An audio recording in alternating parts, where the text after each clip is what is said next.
They said Mike. I know quite a few of you guys. Don't drop it, right? No, yeah, non-profit. No, don't drop it. Don't drop it, right?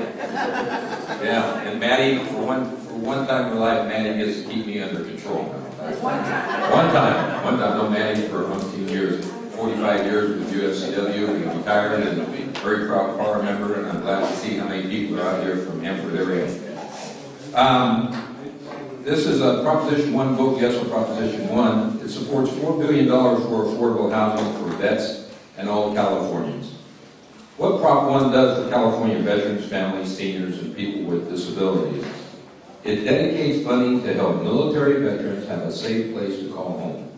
It provides stable housing for seniors, struggling families, people experiencing homelessness, and individuals with disabilities. It builds affordable homes for hardworking people like grocery clerks, nurses, aides, and teaching assistants, and many more. Helps people live in the communities where they work and serve, while they still can have money for the basics like the groceries and their medications and their child care. It tackles the top priorities for Californians, building homes, creating jobs, and boosting the economy. It's expected to create 137,000 jobs and put in $23.4 billion in California's economy. Now, why Californians need affordable housing? Well, one of the things too is that if you check as far as with what it costs, as far as we even here in Hanford, whether it's anywhere in the Central Valley, what's the average cost as far as an apartment complex if you want to live in an apartment complex? $1,072. If $1,800 if you're going to have a 3-bedroom, 2-bath home to raise your family. So the average really is $950 for a 1-bedroom, and for a 3-bedroom it costs you up to $1,500 to $1,600. And that's average. That has nothing to do with what Jody and I talked about before about the Bay Area, what it costs to live over there, or what it costs up in Napa, or what it costs in San Diego.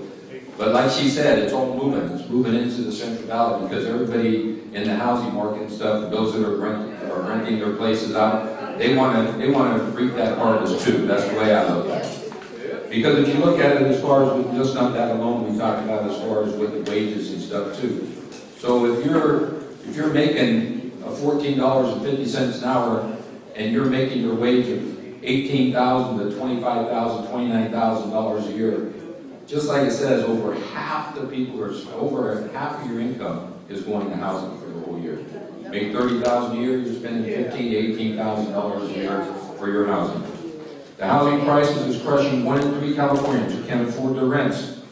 Many people are spending more than 30% of their incomes and as much as 50% of their incomes on housing.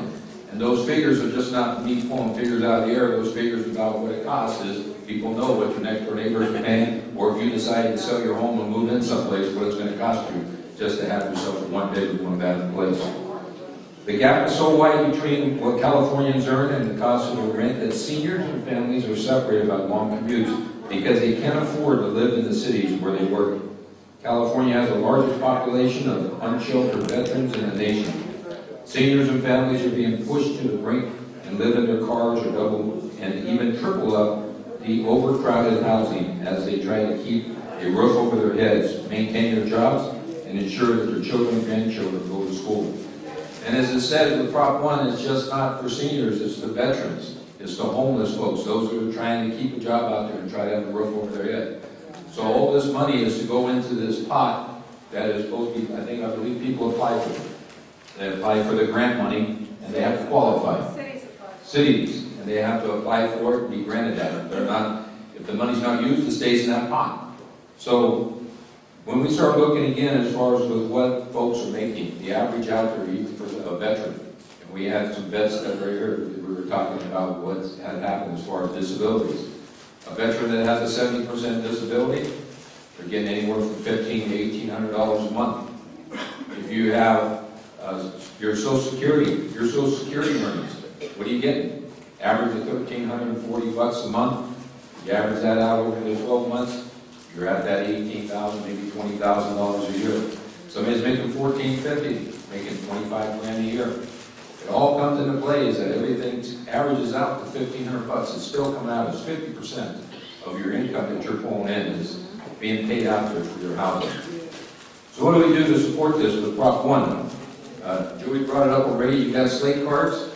Take those slate cards, give them to and spread the word among your family, your friends, your neighbors, and your colleagues, that we all can do something about the housing crisis. Okay? With that, thank you for listening. So just to follow up with what Mike said, this money, this $4 billion, will be available for cities and municipalities to apply to build new affordable housing for all these populations.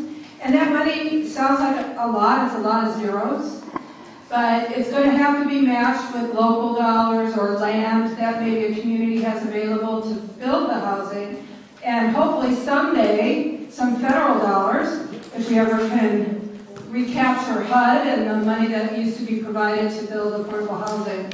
So cities will have to apply for this housing, and you will have a huge role to play in advocating to build housing for these populations once this passes.